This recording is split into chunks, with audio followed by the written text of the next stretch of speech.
Welcome to the No Show. My name's Andrea Edwards. My name's Tim Wade. And my name is Joe Augustine. And the threesome that we are try to explore topics that most people don't get to. And we talk about news articles that you may not have seen in your feed because, we don't have a cat in our videos. But the whole idea is, let's have a deeper, more aware conversation about things in the world. And today's topic is kind of I would say the accelerated version of that. I was going to say it's kind of political correctness on steroids, or you should say political correctness on some sort of pharmaceutical interventions. But anyway, it's about the woke mind virus. And my first reaction to it when I first heard it was, okay, I kind of get where it is, but I don't know exactly what it is. And I think a lot of people perhaps don't know that as well. So welcome to the show. And by the end of this, you too might be woke. Or Or sleep. not. That might be a warning, actually. Yeah, we do have a guest today, Graham Harvey, but he hasn't arrived yet. So when he does, we'll bring him up. Yep. Graham's joined us before on the No Show. And one of the reasons I wanted to invite him is he is proudly woke. And I'm proudly woke, and you two aren't so sure about your wokeness. So I thought we needed a bit more balance rather than me just being the only, out there woke Woke one person. in the village. Yeah. Well, I think there's a woke spectrum, and everyone feels that they're on the right place of it. So that's the real I think the challenge. Everybody feels differently, and there's always different flavors of it.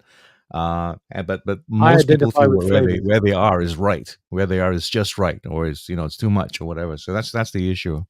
The problem now is woke spectrum could become a term. Well, I use it on my post, so I'm hoping it does trend. There you go. You heard it first here. We don't do this at the start of our videos, which is what we should be doing because any responsible social media person should. So I'm going to try it for once. If you listen to us today and you like what you hear, and even if you have hope that it's going to be interesting, would you like and subscribe, whichever way you are, consuming this, like and subscribe. If by the end of this you go like, nah, I'm too embarrassed to be with these people, just unlike and unsubscribe. But shall we get to it? I'll introduce Graham when he pops in. But what we like to do as well is to look at the news, the stuff that's been happening around the world. And I don't know. I'm not sure if you heard about this, but there is an election on the horizon. Graham's here. Should we bring him in? Graham. Yeah, sure. Okay. Well, our guest on the show today, who is adjusting his camera, is Graham Harvey, CSP, an award-winning speaker, business coach, service designer, and author. Graham coaches service leaders and their teams to design cultures of next-level service excellence and to deliver standout customer experiences that delight every customer every time. Graham, welcome to the show. Oh, he's gone immediately. Oh, well, okay. I must have turned him off. Well, I think it's one of those things where you click on and you can't hear anything. You go like, okay. Yeah, that's okay. He'll be back in a second. Okay. All right. Anyway, we get rolling forward with the elections. No, before we're doing the quick takes, just today, I wanted to sort of just have a general conversation around the US election. You're probably not paying as much attention to it as I am. Is that correct? I am paying a lot of attention to it. Are you? Oh, yeah. Joe. Yeah. Oh, it's crazy. You're on the pulse. Tim, are you paying so much attention? Why are you paying so much attention to it? Is it because of the markets? Well, I don't have much attachment to the markets in terms of what happens with the elections, but I am very curious about the human story behind it, as in what is happening in the U.S. Why is it that we are so on the outside? What should be a simple, straightforward, outcome, is now just a neck and neck race after everything that has happened. And that's some curiosity to me because, back in the day, it would have been really simple to like trip over and lose the election, do any of the hundreds of things that Donald Trump has done, and you should be out by now. Yeah. So, Graham, just before we kick off on this conversation, welcome. It's great to have you back. Thank you. Nice to see you all. You too. So we're just into just sharing our thoughts on the US election. So Joe thinks it's neck and neck. Who else? Well, the thing is, in terms of polls, it's not what I think. It's actually what the polls are saying right now in terms of everything that's happening. There should be a wider gap, but it's not wide enough for anyone to call pre-election. And it's it's, I guess if you're living in Singapore and you've lived in Singapore for a long time, it seems even stranger. But I think if you've been in the US for a while, I mean, I have some thoughts about why that's the case, but we can get to it because I think it's all tied up with the topic of today as well. Yeah. Graham, what's your take on the US elections? What are you seeing? I guess I watched a few different commentators. I forget the guy's name who I watched the other day, who's predicted, I think, the last 10 elections, and based on his analysis, which I think comes down to about 10 different factors. As far as he's aware, it's all done and dusted, based by his pure analysis based on the criteria. Most days I just shake my head. I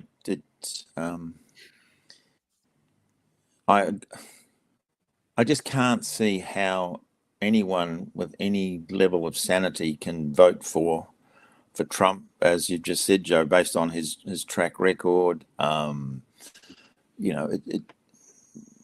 then I was watching some guys the other day who died in the World Democrats who were voting for Trump, and I just seems to defy any form of logic. And then the other thing too, which I guess I wasn't as totally across as perhaps I should have been, and that's the whole. It was to do with what's his name, the ABC, Jamie Briggs, talking about the different the electoral boundaries and how they are essentially set by local committees. So they're not actually set by independent commissions as we have here, say in Australia, where you have independent people who draw the electoral boundaries. Effectively, the local boundaries are drawn by local committees who effectively do it to make sure that their incumbents virtually get re-elected. And the whole way in which the votes get tallied, it just doesn't seem to tick the normal parameters of a democracy as I know it.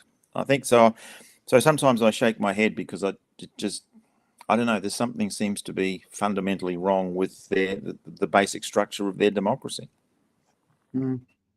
Tim? I mean, I as far as polls go, I don't trust them because I think half the people that are going to do something different or odd or thinking about it or don't want to get sort of into any sort of tug of war on their opinion shifting aren't going to be responding to the polls, possibly. I don't know. Or there's a bunch of people that you send out an invite to a birthday party and they don't respond till the day before, and there's a whole bunch. It always feels like there's a whole bunch of those. But having had a look at the debate and the vice presidential debate, I just find it.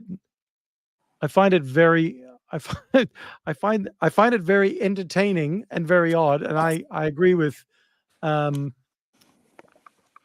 and Joe in that I can't see why.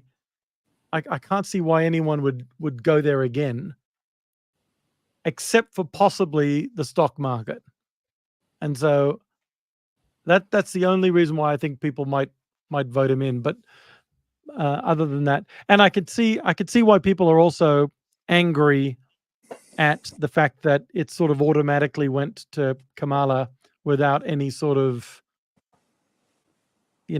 voting to put her as the nominee.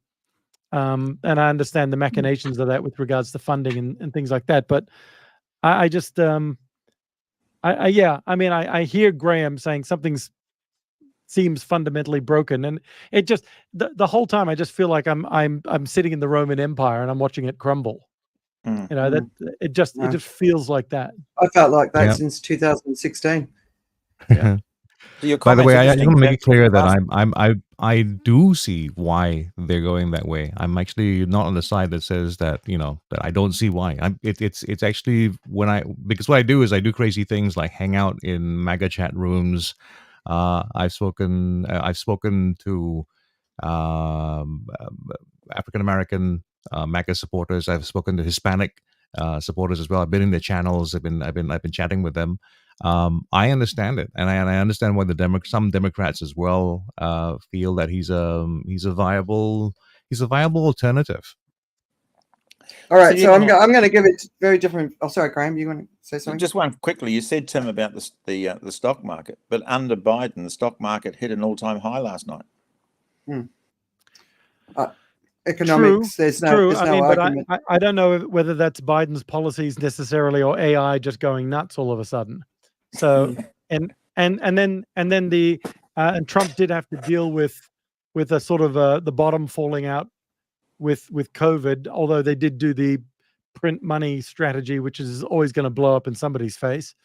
So all right, can I give you guys a very different view? It went nuts. Sorry, go ahead, Andrea. I want to give you guys a different view. So my prediction is that Harris Waltz will get between 310 and 312 of the Electoral College votes. There you go. Put it out there in the public space. You can't argue with it because we won't know until November the 5th. But there's a lot of shenanigans going on. There's when we talk about the polls, Joe, I find it really interesting because there's a lot of new polls, like brand new, and they're GOP leaning polls. There is some shenanigans going on in the background that are just like, wow, what's going on here? Like election interference on the GOP side, people being kicked off voter registration, all that sort of stuff. The media voice, obviously the Elon Musk factor. There's a really funny story. So Elon Musk is basically leading the Pennsylvania charge, but that's something like that has never happened. And basically the inference is like he's really going to screw that up. So I actually see there's a lot of fear out there at the moment, but I think the fear is manufactured fear because when your people are in fear, they just give up and walk away. And I think that's part of the strategy to win for the GOP. But I actually think the Democrats are going to win by a very, very significant amount and potentially get both houses so they can actually do something. So that's what I'm seeing. So I'm seeing different things. It's hard because there's this constant battering of negativity coming at us and all the polls. The other thing that's really striking, it was just came through yesterday, CNN. There's a data guy for CNN. Have you guys come across him yet? He's got a real New York accent, which he doesn't fit the typical sort of CNN sort of cast. But he's great. He's very entertaining. The thing that's different this time that struggled in the last two elections. So I've always said, when it comes to US elections, women vote for the winner, always. And so in 2016, I was really, really disappointed because it meant that the vast majority of white women, or a large majority of white women, voted for Trump. And for me, any woman who votes for Trump after the things that he's said and done has since been accused of, I as a female, I can't understand it. But the figures are basically showing the women are all in for Harris. And so I feel that this is going to be definitely a Democrat victory. So let's see who's right in a couple of weeks, huh? I hope you're right. Oh, yeah. I feel confident. Too. I do. I really do feel confident. I wouldn't have said it otherwise. The other thing that's obviously going on is the wars. I don't know if you guys saw the head of Hamas, I can't remember his name, was killed today. Potential fantastic martyr moment for him, the way it sort of all happened.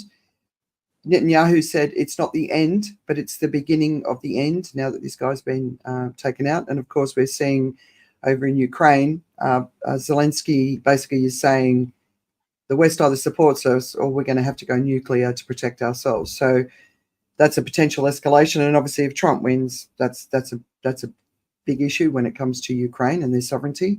So those two situations, and there's other wars. Those two situations that we just can't afford it. We need those over. We need them done, and we need to move forward. How are you guys feeling about what's going on? Well, it's going to be really hard to avoid the war escalating because it just is. It's going into higher gears, and I mean, it's really impractical. I mean, some of the ideas that are spoken about right now is like, for instance, I heard about them talking about the head of Hamas being removed so that now we can start rebuilding or start doing something, and I'm going like, yeah, that maybe would have worked in, I think, in older warfare. Our fearless leader is dead. What do we do? But the current world we live in is so different because, and I really put it down to social media, right? Because it used to be you could have movements rise only once enough of the big people kind of put it into motion. But I think there's a groundswell, and it's going to be out of control, in terms of out of Netanyahu's control. He can try to push things in a certain direction. He can have all the best intentions in the world. He can have traditional war strategies to say that this would be the right thing to do. But I think this is actually the first of its kind, um, of theater that has occurred with the kind of background that it has in terms of social media, in terms of the stories that can come out of this, the way that sentiment feels as well. I mean, like, one of the first things that I heard after this was one of the mothers of the hostages said that as soon as this happened, she said she just went to overdrive and said, we have to get the hostages out because they're going to die. Right. I mean, these are all the kinds of things that would never have happened in the old way. You wouldn't have had negotiations or pleas out in the open. It would have taken some time. You'd have to get to a newspaper. Someone would have to cover you. It'd have to go out, and then, it'd have to go through all kinds of things. Now it's on the day of the event. The reactions are out there, and it's taking it's moving along as well. So not as straightforward to anybody who thinks that the old playbook, the old war playbooks are going to work, because it has completely changed. Yeah. Graham, do you have some thoughts? Yeah, again, I'm a little bit cynical. I think there is no doubt that, particularly from a US perspective and play, that there's actually no money in peace. And I think a lot of it's driven by the industrial military complex. And we just need to look at, the $350 billion that that Australia announced recently about the purchase of nuclear submarines. And the reality of it is that submarines are like old technology. Once upon a time, they were useful because of their stealth. They couldn't be detected. But essentially, the technology exists by most players these days to find a submarine wherever it is. And they just announced yesterday here in Western Australia that there's now a $20 billion investment into the redevelopment of the Garden Island military base, which is literally 20 kilometres from the centre of Perth, and it's going to be the new nuclear submarine base, which will be the biggest dry dock area in the southern hemisphere. And it's like, hang on, I mean, this is only just a few miles up the road, and you have all. It always fascinates me how there's $350 billion to purchase, a few submarines, but there's not $10 million to build houses for the homeless. I mean, our priorities are just so far out of whack. And call me cynical, but I just want to know who the, behind the scenes players are that are making these decisions to make investments in. War has great financial returns. It's almost like the people that get killed are just the collateral that's part of the equation. The meat grinder, right? So Absolutely. Looking at the heat extremes you went through in Perth last summer, which scheduled to be even hotter again this year. Yep. You got to. So those subs are due what, 20 years time? So is that the time frame? For 2040, I think the first one takes delivery or something. Right. So I wonder how nuclear submarines are going to cope in extreme heat, because by that point, we'll be well past the 50 degrees Celsius in the middle of summer. So I wonder if they've sort of factored that into the mix. Just a thought. Yeah, I mean, it's interesting. We've already had up north, 42 degrees already this summer, and summer's just a few days old. So, it's going to be hot. I'm already predicting hot already. I drove to Kalgoorlie and back this week, which is 800 kilometres each way, and the Midwest is parched already, and it's just crazy. So it's heat and wet, because obviously it's La Nina, so the East Coast will get a hammering. But it's not looking good. Well, I saw the bomb prediction.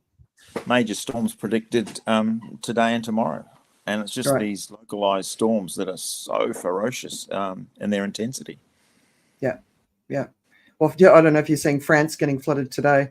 Mm. Yeah. So, I mean, these sort of 2040 plans in alignment with what the climate scientists are predicting, you're kind of like, yeah, okay.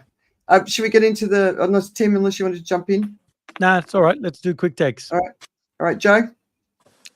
Well, if you've been wondering for the longest time, who is Christopher Columbus? Well, besides being one of the more popular drag performers in, your local bar, Christopher Columbus, of course, the founder he was the guy that they kind of say found or discovered America when he was actually looking for Asia, which is why the idea of the locals or the indigenous people were known as American Indians. But anyway, back to who he was. I didn't know there was a whole deal about this, but people have been arguing who he actually was, what his background was, and now we know, thanks to DNA analysis of known descendants, as well as his own partial DNA that they were able to analyze, that he was a Sephardic Jew from Western Europe.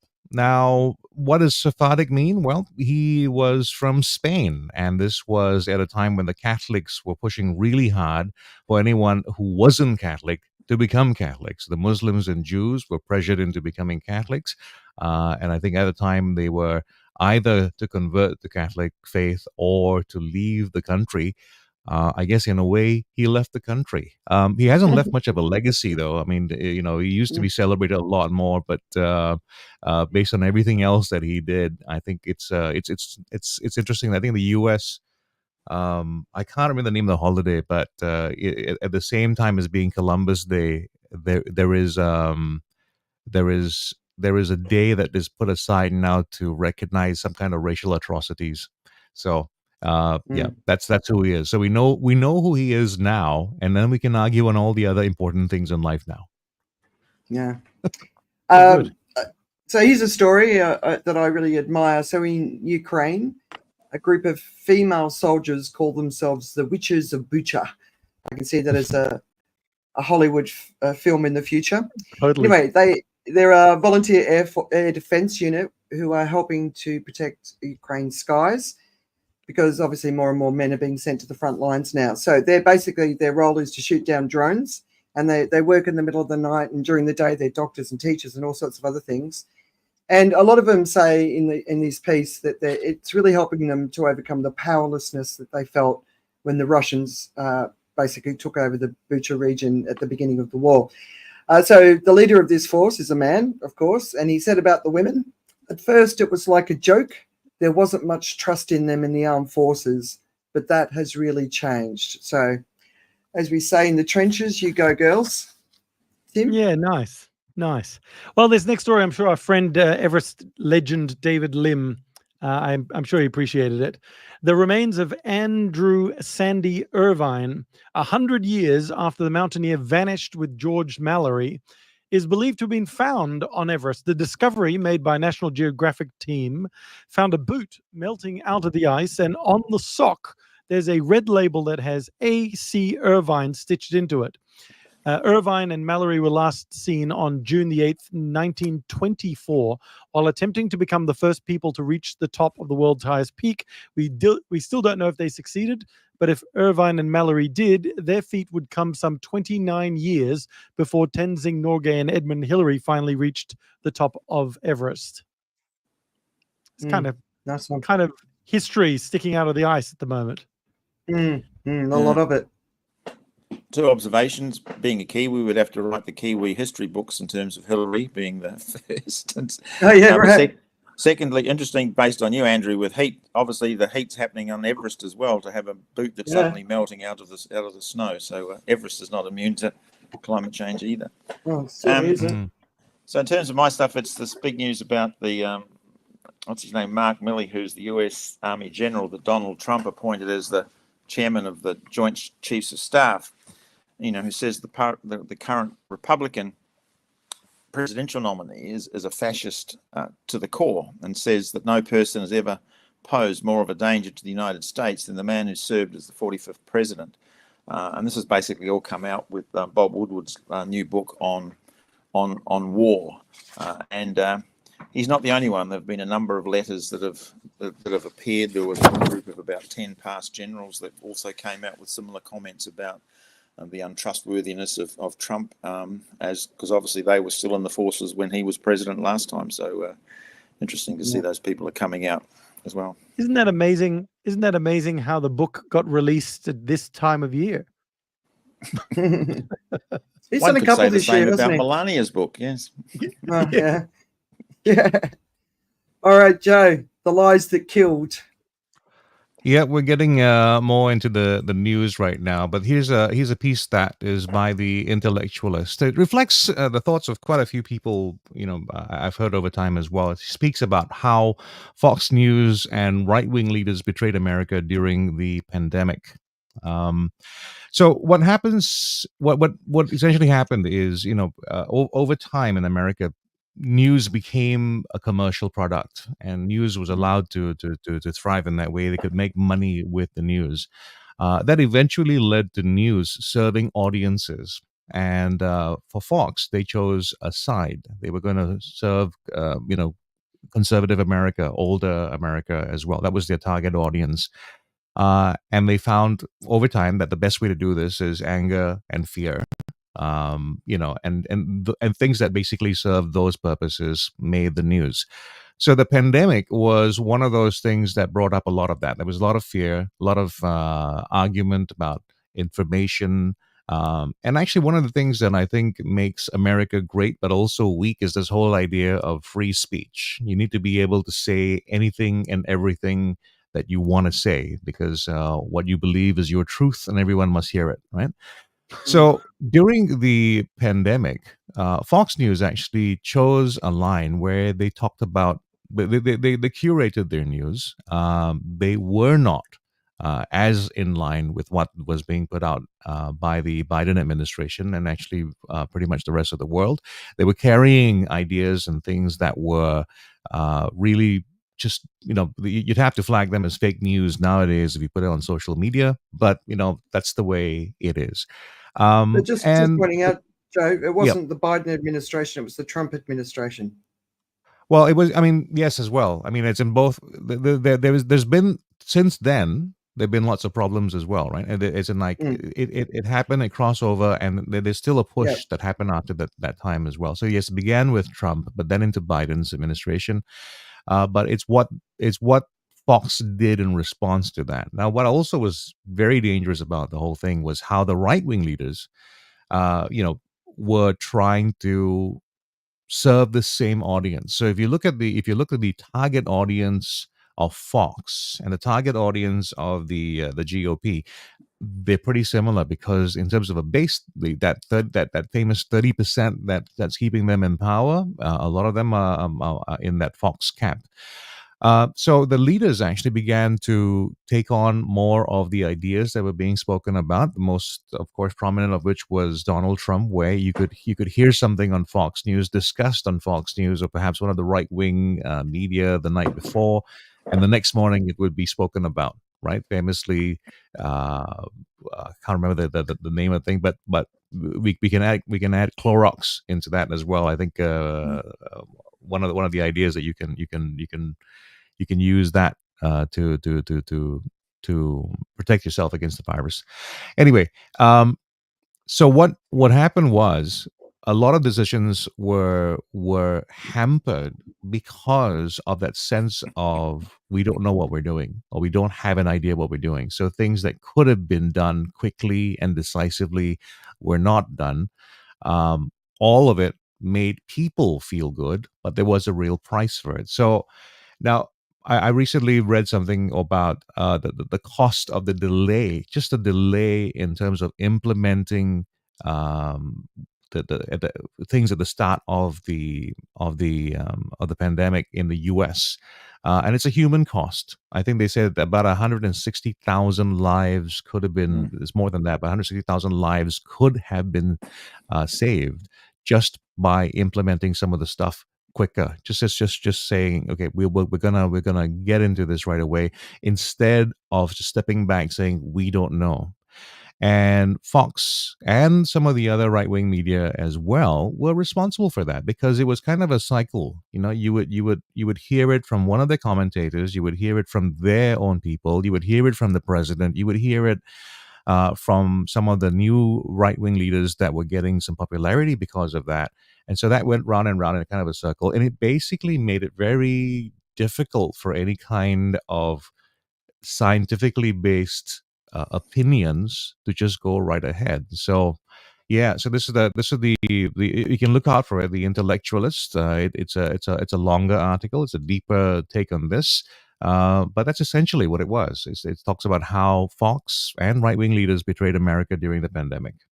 You kind of, when I was reading it, and you can find it in my weekend reads, which I publish every Saturday. But how has Fox not been held accountable for that? And I'm sure, Joe, you've been seeing all the recent research that's coming out around long COVID and its devastating impacts.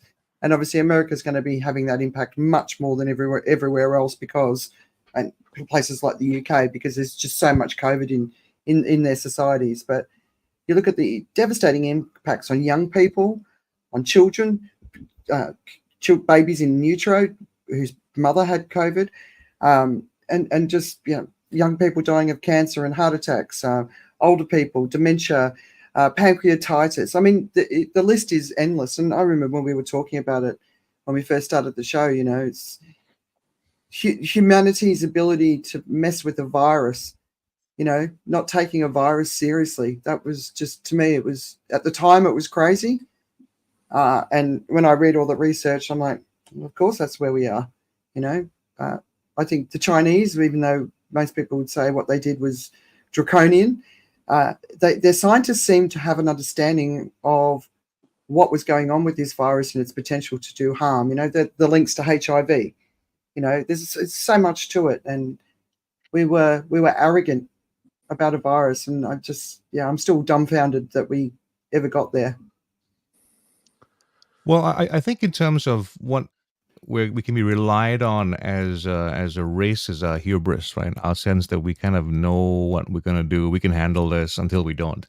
But one of the things that I have to kind of run to the defense of, actually, is the scientists and public health officials. They had a playbook. They knew what to do. There actually was a plan. And to be fair, I mean, we saw the plan being run out in Singapore, popular or otherwise, criticized or otherwise. It was a plan, and the plan produced a predictable result. There were certain things that happened that weren't to plan because they weren't planned for.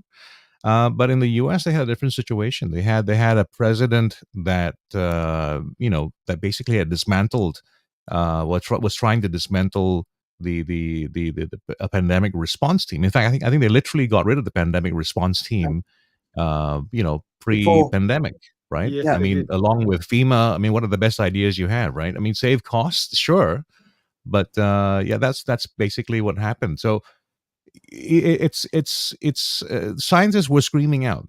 They wanted things to be done certain way. You had behavioral scientists, you had people especially people who have been working in public health, who've been strategizing, how we're going to deal with this, how we have to move with this. I mean, the idiotic thing about what was happening was, other people who were higher or further along the strategy game were actually getting their supplies from the US. So the US was sending out stuff that they actually needed, but because their policies had not triggered the need for these things were actually being sent to China. So China got a lot of its PPEs and everything that helped them deal with the pandemic from the US. And so when it came to it in the end, because they were ahead of the curve, the US then had all these shortages and inability to produce this for themselves, and hampered their own response. It was all, and it wouldn't, I would say that if public health, if the people who were in charge of public health were allowed to do what they were supposed to do at the start with the right kind of communication, we could have had a very different situation. And what is really scary for me is actually where this goes in future. because we've had one round of this, and the likelihood that there'll be another pandemic is actually higher Very high. than before. Mm. And how we will respond to that now has been severely hampered, right? Because I Yeah. don't see America putting up a really strong response to the next pandemic, because they've been there, done that, and they feel certain things shouldn't have been done. And there's no science to back it up, but they feel it's true. And therefore, that's the way they want to go with it. It comes Yeah, back to what you were maybe. saying before about the whole this whole thing around freedom. I mean, we were criticised here in Western Australia, or the government was, because we basically, on soon as it broke, we shut the borders. I mean, I was in New Zealand, right there on the 11th of March, and the borders basically were closed on the Friday, and I had to virtually spend hours getting back. And I got back, jumped in the car, drove 4 hours south, and had to go into isolation for 14 days. And so what happened in Australia, effectively, the rules were handed over to the public health officials. And as draconian as many said that it was, to shut the borders and no one could come and go, and it created all sorts of constraints on our freedom and all that sort of stuff. But like here in Western Australia, our COVID death rates were the lowest in the world. And so sometimes that, to me, is strong government that sometimes basically has to draw a line in the sand, whereas everyone else was debating about, our personal freedoms are far more important. And yet in the meantime, millions of people are dying around you, supposedly because your freedoms are more important. Again, another sort of priorities out of whack. I think with that one, there's a big, this is where the media comes in, because what is broadcast and what the narrative is becomes what people say. And so if America, they're saying our freedom, it's about our freedom, it's about our freedom, that becomes the narrative of the people, and then nobody wants to do anything. And if you look at media thrives on bad news, and usually they have to sort of manufacture a little bit of bad news, or at least put sort of expand it a little bit beyond what it is. But a pandemic was globally horrific news that was like basically pouring petrol on a bonfire. And with the media just going nuts. And so anything they could find that was, they play, I'm talking about the American media in particular. Or Murdoch media. Murdoch media, yeah. And just any of the sort of conspiracy. Now, all the conspiracy theories going out there just fed the narrative that caused people not to play by the, if Churchill had been around and come out and gone, we've got to fight this pandemic and do this, everyone would have just laughed at him and said no, because of the way the media was today. Right? It's like, you know what I mean? It's it just, so I think, and the thing is, the media gets away with it because of their freedom of speech, and because the media's job is to find different stories, and it really wasn't them saying it was that guy, but whoever's editing it and curating it is driving a narrative. And that narrative was very destructive for the US. Yeah. Misinformation and disinformation are just, how can it be allowed as part of a news source? It's just, I'm still struggling with that. But the journalistic integrity is gone. Well, totally gone. And therefore no one trusts anyone, right? So moving on to another topic. So 2 weeks ago, leading scientists revealed the 2024 State of the Climate Report, and it had the emphasis perilous times on planet Earth. So the first few sentences of the report are definitely enough to explain the critical phase we're at. So I'll just quickly read them. We are on the brink of an irreversible climate disaster. This is a global emergency beyond any doubt. Much of the very fabric of life on Earth is imperiled. We are stepping into a critical and unpredictable new phase of the climate crisis. And of course, we're seeing that all around us. At the same time, the World Wildlife Foundation, WWF, released its flagship Living Planet report, revealing a catastrophic 73% decline in the average size of global wildlife populations in just 50 years. So another system in peril. And then just thirdly, there was a Guardian article this week, and it was titled, Trees and Land Absorbed Almost No CO2 Last Year. Is Nature's Carbon Sink Failing? So I'll just talk about this one a little bit more, because this is to me what the biggest challenge about this news is. The sudden collapse of natural carbon sinks has never been factored into climate models. So what that means is rapid acceleration could occur, and we're seeing rapid acceleration.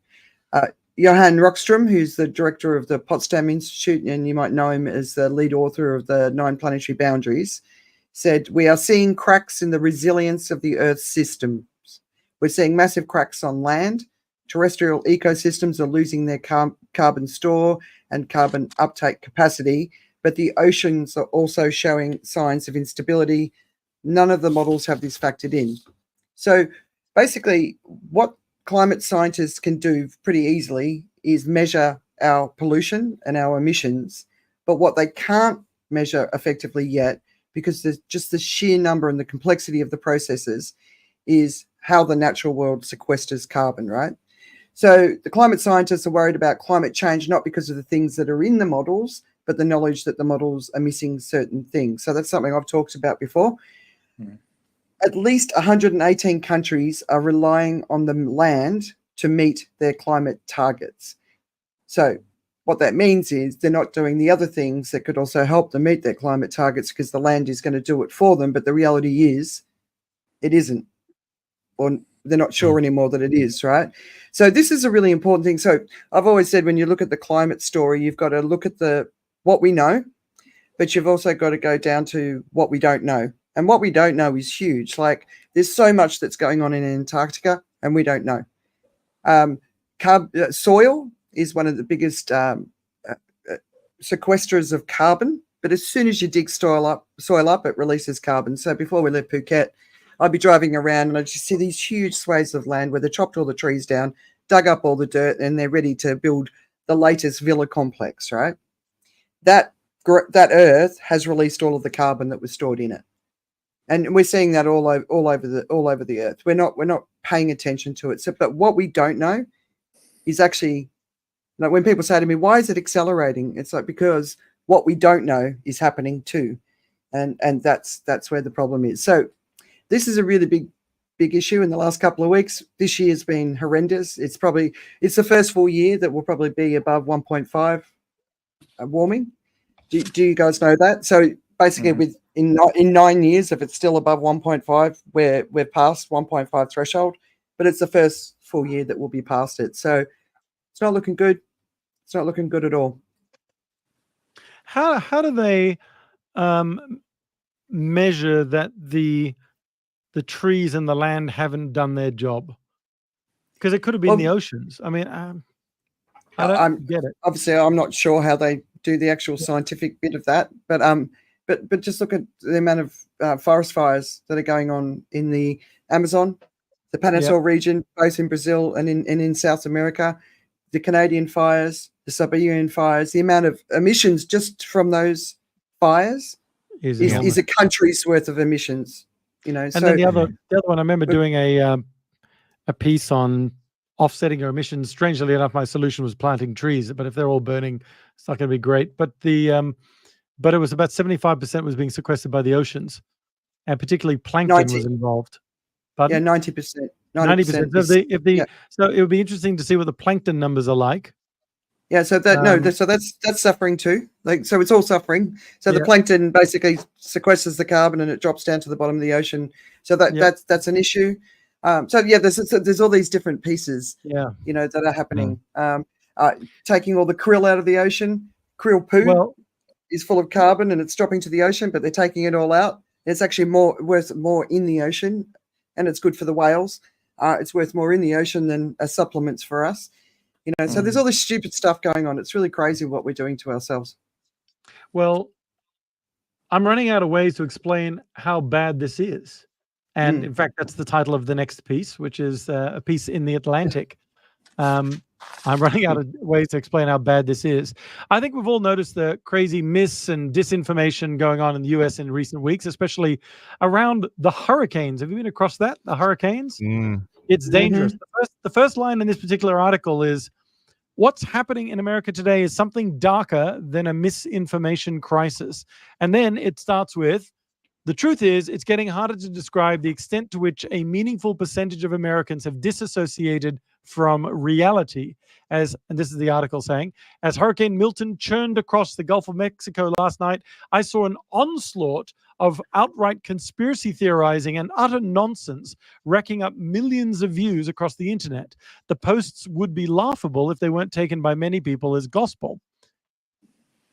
So even in a decade marred by online grifters, shameless politicians, and an alternative right-wing media complex pushing anti-science fringe theories, the events of the past few weeks stands out for their depravity and nihilism. A patchwork network of influencers and fake news peddlers have done their best to sow distrust, stoke resentment, and interfere with relief efforts. But this is more than just a misinformation crisis. To watch as real information is overwhelmed by crank theories and public servants public servants are battling death threats. It's crazy. To confront two alarming facts. First, that a durable ecosystem exists to ensconce citizens in an alternate reality, right? And then second, that the people consuming and amplifying those lies are not helpless dupes, but willing participants. Donald Trump, J.D. Vance, Elon Musk, and Fox News have all been part of this, and the result of this fear-mongering is angry, embittered citizens harassing government employees in North Carolina, as well as FEMA employees. And we've seen this become reality with emergency crews evacuated because of threats from local militias. As Joe referenced in his earlier article, the pandemic saw Americans distrustful of authority, trying to discredit effective vaccines, spreading conspiracy theories, and attacking public health officials. But what feels novel in the aftermath of this month's hurricanes is how the people doing the lying aren't even trying to hide the provenance of their bullshit. I've got my own bleep machine. The reality fracturing, because this is a heated one, this one. The reality fracturing is the result of an information ecosystem that is dominated by platforms that offer financial and attentional incentives to lie and enrage. In fact, you get millions of views, you're going to get all this money coming in, so you're going to just do whatever you're going to do to get the views. It's nuts, right? And to turn, the people are looking to turn every tragedy and large event into a shameless content creation opportunity. This collides with a swathe of people who would rather live in an alternate reality built on distrust and grievance than change their fundamental beliefs about the world. But the misinformation crisis is not always what we think it is. Michael Caulfield, an information researcher at the University of Washington, argued the primary use of misinformation is not to change the beliefs of other people at all. Instead, the vast majority of misinformation is offered as a service for people to maintain their beliefs in the face of overwhelming evidence to the contrary. This distinction is important in part because it assigns agency to those who consume and share obviously fake information. Now, of course, there's a portion of people who think the three little baby owls flying on the mother owl was an amazing photo, but really it's just AI. But we're talking about this sort of news, conspiracy theories about hurricanes and all that sort of stuff.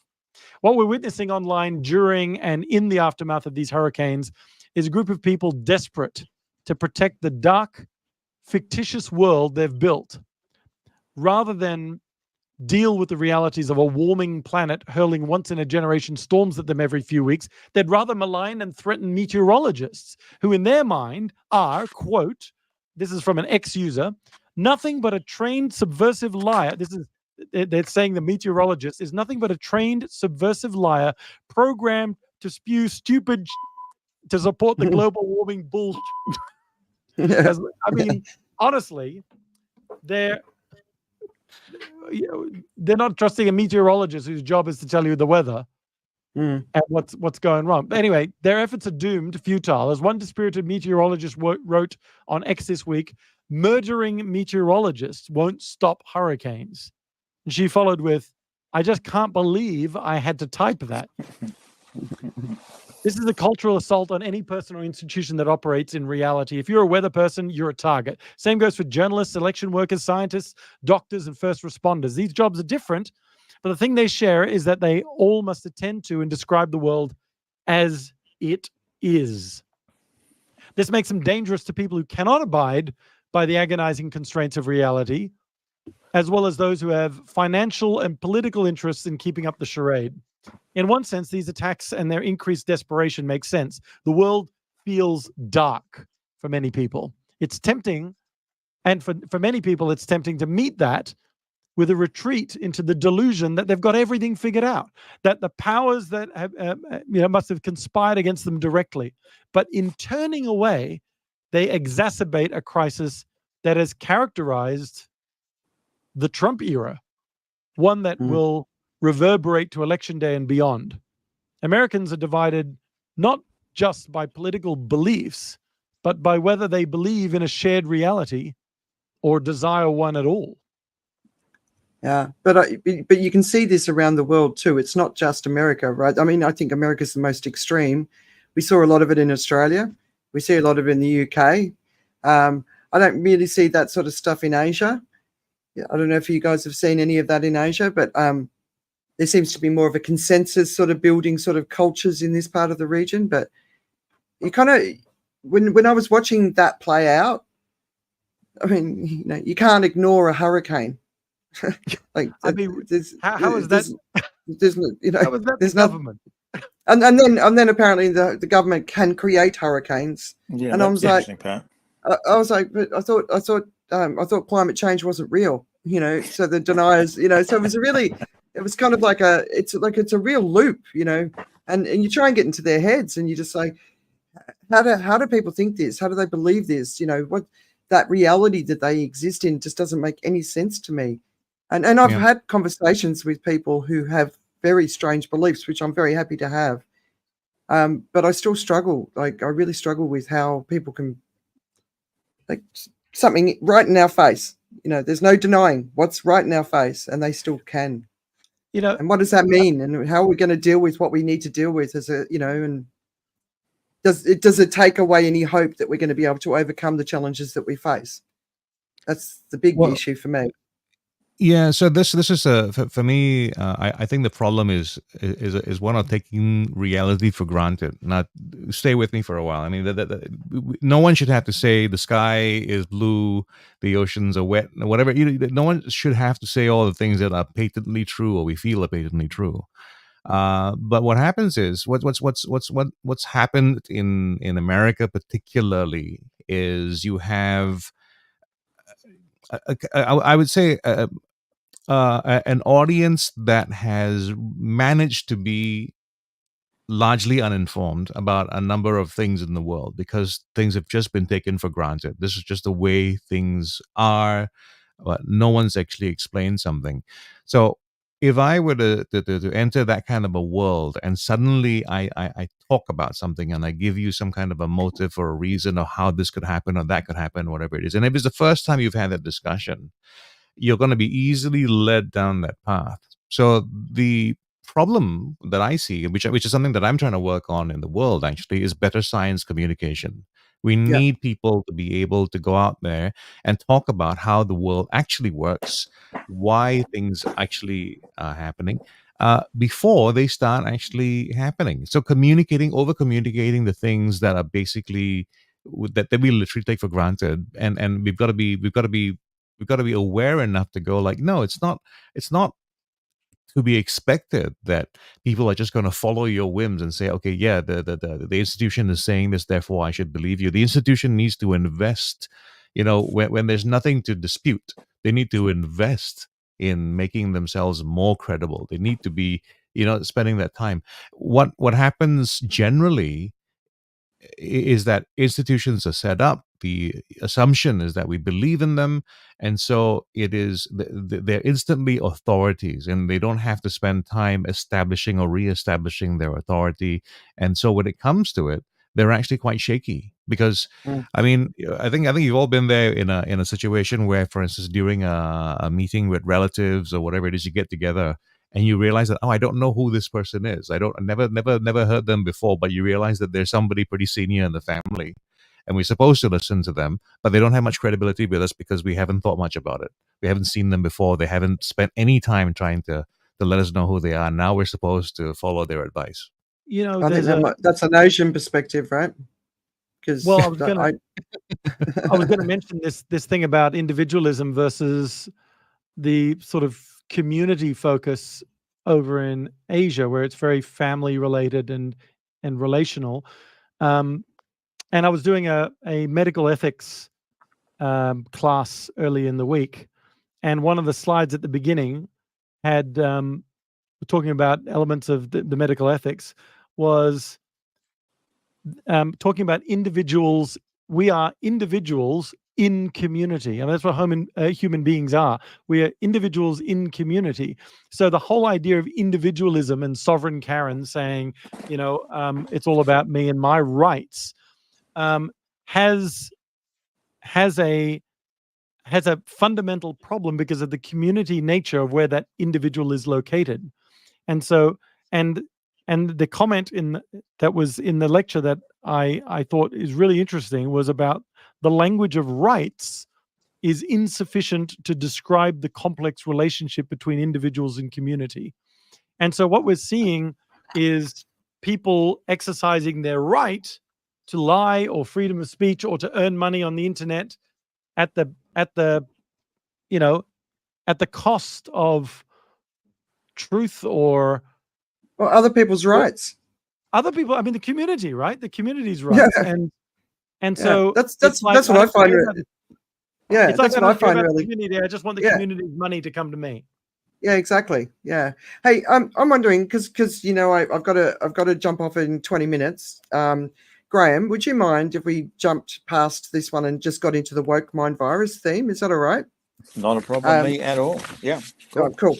So we were going to talk on about European migration, which is becoming a big issue. They're doing a sit down today in Europe where they're going to come to an agreement on what to do about migration in Europe. So that's worth keeping an eye on.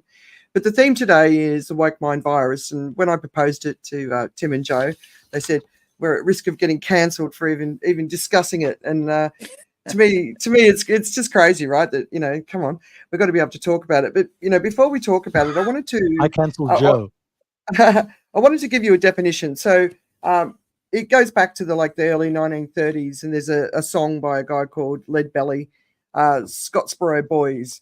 And the words are, so I advise everybody, be a little careful when they go through Alabama, stay woke, keep their eyes open. So it's part of the movement within the Black community, just, the dangers that they're in and the social issues that they were facing, and that they have to be sort of really conscious of politics of race, class, gender, systemic racism, and the ways that society is stratified and not equal. Another definition in the first one was aware of and actively attentive to important societal facts and issues, especially issues of racial and social justice. And the second definition is politically liberal, as in matters of racial and social justice, especially in a way that is considered unreasonable or extreme. So look, I always say, I'm proudly woke. It was very interesting to go in and look at this, rather than just what I think it is, to actually go and look at it. So the term the woke mind virus was Dawkins, I think, came up with it in the 80s or something. But Elon Musk has made it very popular. But Tim, I wanted to get you to start. You made a comment. You have an issue with woke militarism. And I had never heard anyone use that phrase before. So do you want to start with maybe describing what you mean by woke militarism? I think, my comment on that was, it just seems that everybody's being, the definition of woke that you described was effectively sociology and being aware of the sociological ecosystem and how things impact other things to a degree within human nature and within communities and within how communities function and how communities dysfunction and break down and where those challenges are. Woke militarism, I use that term only because it was more a people being beaten down by someone who's more woke than thee, wokier than thou. You know what I mean? And it's and then it's I just felt people can disengage in the end if they're getting shot down by by people saying, well, you're obviously not woke, you don't understand what's going on, you're out of it, you're a dinosaur, you're disengaged, you got your head in the sand, you're all of this sort of stuff, to just basically shut people up, dismiss their opportunity to learn, actually, Yeah, and I see that in an the climate opportunity to movement. have a discussion. And so instead of just going, let's have a dialogue, they just shoot them. Yeah. And that, It's funny. It's something I see in the climate movement. You know, there's people who are just coming into awareness, and then you've got these people who've been tracking it for years, are just shooting them down. And I'm like, that's not going to help anyone. But right? Graham, you're proudly woke, and you talk about it a lot. And I've seen some of your conversations that you've had on social media, where you've got friends who are probably similar in view to you, and you've got other friends who kind of attack some of the ideas. But you know, talk to us about what it means to you. Well, I guess as an old Mark Twain said, if you label me, you negate me. And I think sometimes when someone comes from, might be trying to have an argument about looking for the vulnerable, or someone that's being attacked because of their gender or their financial status or whatever it is, it's almost as, from the other side, it's like, oh, just another woke bleeding heart, as though, yes, it's all very well to have pity on those, but what are you actually doing about it? And so I think it's, from my observation, it's generally comes from the, almost as a throwaway line from the right, because it tends to infer that poor people are poor because of their own fault, fat people are fat because of their own fault. Gender is a social choice, and all this sort of dismissive stuff, and it all gets sort of labeled into this thing. It's almost like, oh well, yeah, you're just woke. And then, but I agree with Tim. On the other side of it, there are those who, if you're like in some of those vulnerable groups, who quickly play the victim card, and their power is almost in their victimhood. So hopefully I try and keep a fairly centrist view on it, but using the definition, the purest definition that you alluded to, Andrea, where, you know, I'm concerned about the vulnerable, about the homeless, as I alluded to very earlier on. There seems to always be money for submarines, but not to house and take care and feed the vulnerable. And whenever you start to go down that particular path, there are certain, you know, commentators on my posts from time to time. It's like, yeah, but you know, we live in a meritocracy, and it's a free market world, and you know, if you didn't take the opportunity that was in front of you, well, that's your fault, it's not mine. And it comes back to, I was only talking with a few groups this week, and in my, you know, bailiwick, which is all in customer service, unfortunately in business, we tend to be operating in a me world, not a we world. And that you alluded to it before. I think what I admire, particularly around Asian culture, is the responsibility of taking care of family. We're very much in the Western world. When your parents get old, where's the nearest old folks home that we can basically put them in and abrogate our responsibilities and hope somebody takes care of them? So whereas I admire the Asian ethic of, you know, we take care of all the generations.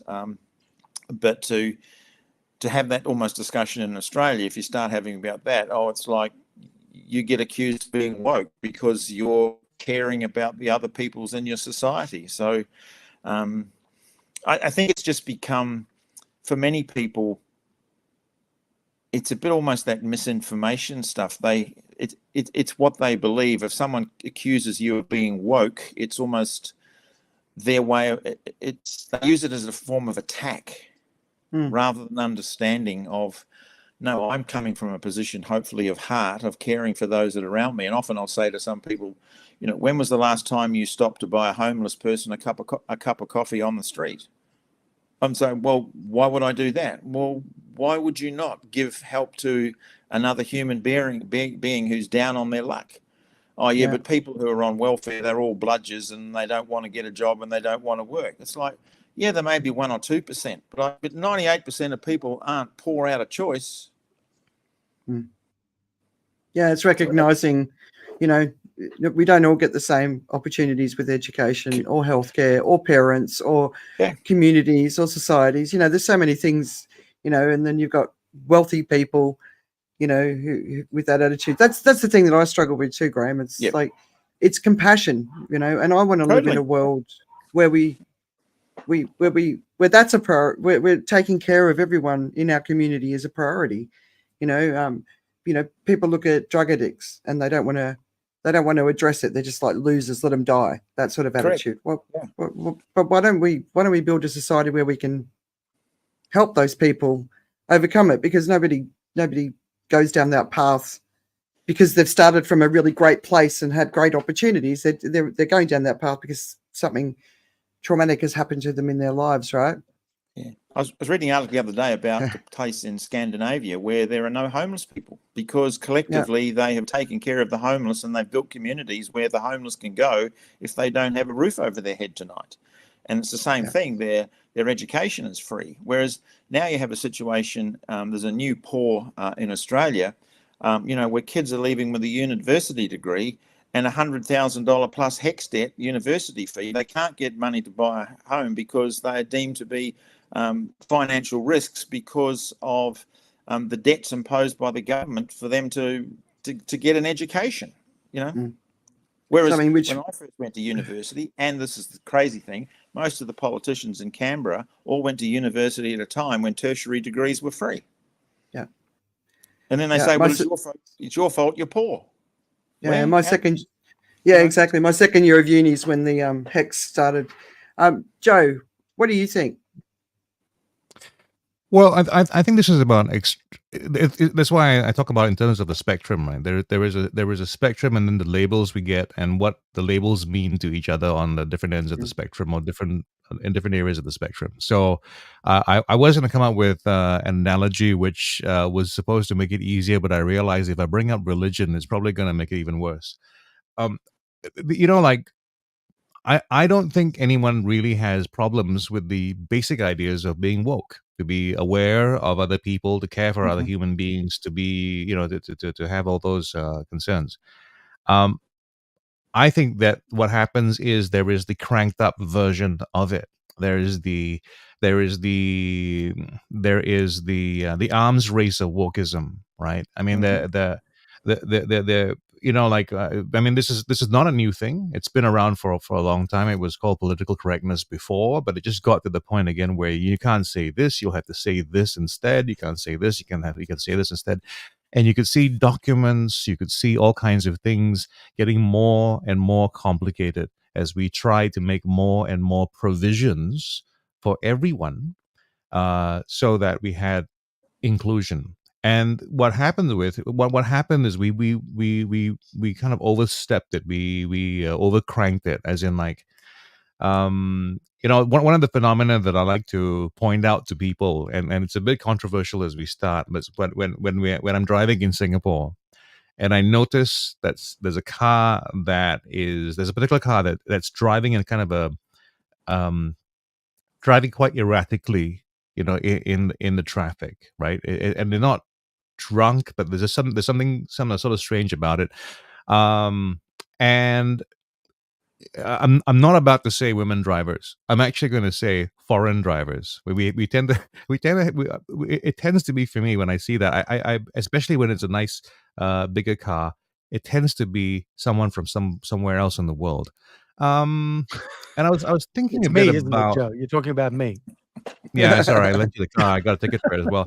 No, but it's this thing about what people tend to do when they think about what they should be doing, right? And it's oversteering. You know, that happens in performance, in companies. You know, there's this feedback that's about this, and so instead of just doing the little slight adjustment that you have to do, sometimes all you have to do is just say, hey, I'm sorry, I didn't know you thought about that. Let me try and be better about that. And that's actually enough. Instead of going like, okay, now we're going to have 3 microwave ovens, 1 for people who do have to microwave their fish. You know, it's that compensation. It's that over stretching, which sometimes doesn't take into account the cost on the other side. As in, there is a kind of way of accommodating that maybe sometimes isn't as attractive to someone who wants to solve the problem right now. This is how we must solve this problem right now. And if you are dragging your feet about this, or you're thinking any more about this, then you, my friend, are not good enough to be in our company. You're not woke. And it's like, nah, we don't. So the woke mind virus is actually it's a huge put down. It's not inaccurate in terms of describing the way it kind of works, right? I mean, like if you think about it, it is about an idea. It is about how people pick up the idea and then they do something about that. And I think if you have if you had a friend, I've been this person before, so I'm gonna fess up to it. But that person who discovers multi-level marketing, right? And how they get into it, and how they behave, and how they push, and how they want to say all the to do this, and you get to the meetings and there's all ultra positivity, and you can't say this because you can't, because that doesn't that's gonna kill your dreams, or you can't you can't give you can't work on the feedback because that it hurts people or makes people unsure of themselves. There are all kinds of things that happen.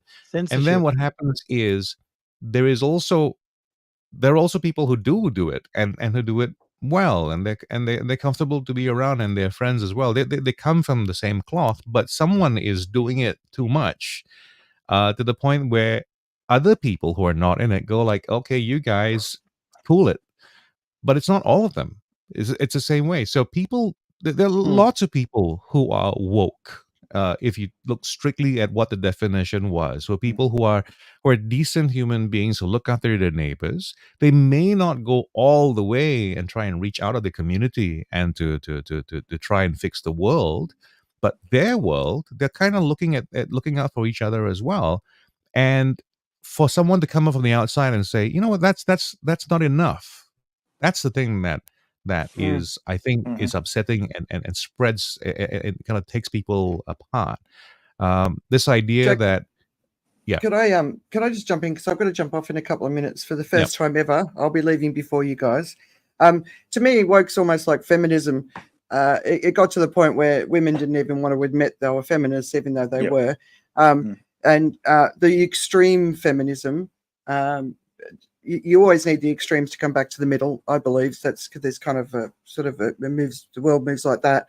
The politicization of wokeness, I think, this idea, when I was really researching it, the people who are using it as a condescending term, it's because they want to retain the status quo, right? So why would you want to retain the status quo? Why would you want to retain a world where social inequality is so poor and it's getting worse? And a lot of the people who use the words are also sitting in the society where they're suffering, but they're still using the words to support, the Musks of the world. And, Elon Musk talking about the woke mind virus, a lot of that's to do with his own daughter, his transgender daughter, and his anger about that, right? But there's a couple of things. So one of them is identity politics is part of it, which, of course, I'm not. You guys know me. I'm not part of that. Cancel culture. I'm every now and again. No, you've gone too far. You've said something. You've said the wrong thing, and you should be called out. But I think that's become a bit extreme, and I think it's very dangerous because it doesn't leave any room for grace, for people to grow up, for people to be forgiven. Victimhood is associated with wokeness. Well, obviously, I'm not going to be a fan of victimhood. The threat to meritocracy is another big one, and Elon Musk talks about that a lot. Meritocracy is an interesting one for me because in the past, the only merit that you needed was to be a white man, right?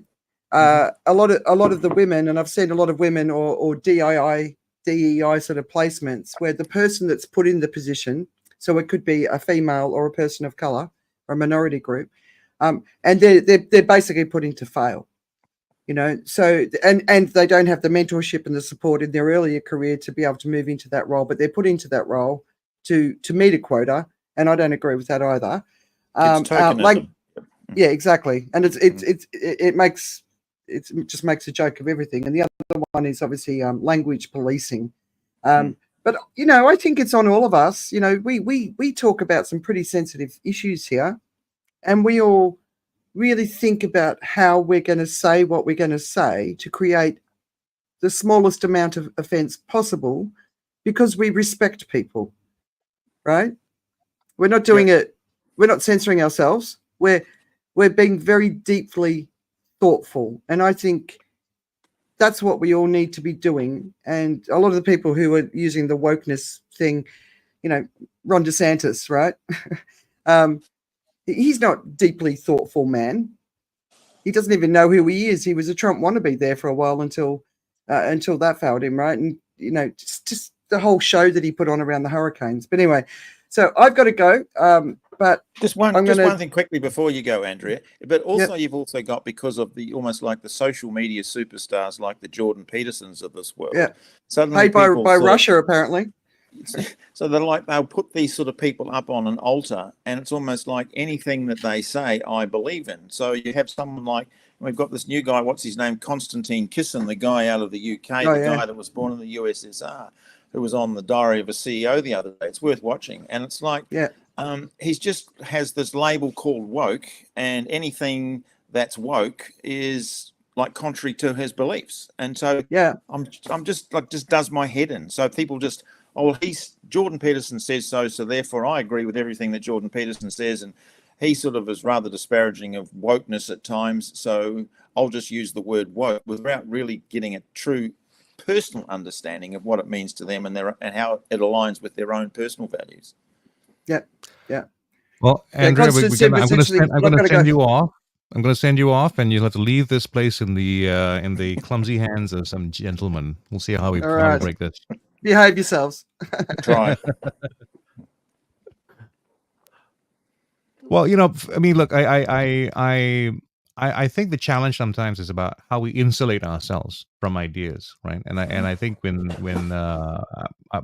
you're on either side of it, you're trying to protect yourselves and your ideas, and it is a very natural thing to want to defend yourself, because what you are actually saying, when you are truly open to discuss and hear other ideas, is you are prepared to be wrong, and for things that are so close to your belief system, you're actually in some way saying, I'm prepared to die. I'm prepared to stop being who I am so that this new person can evolve or come out of this. And that is quite threatening.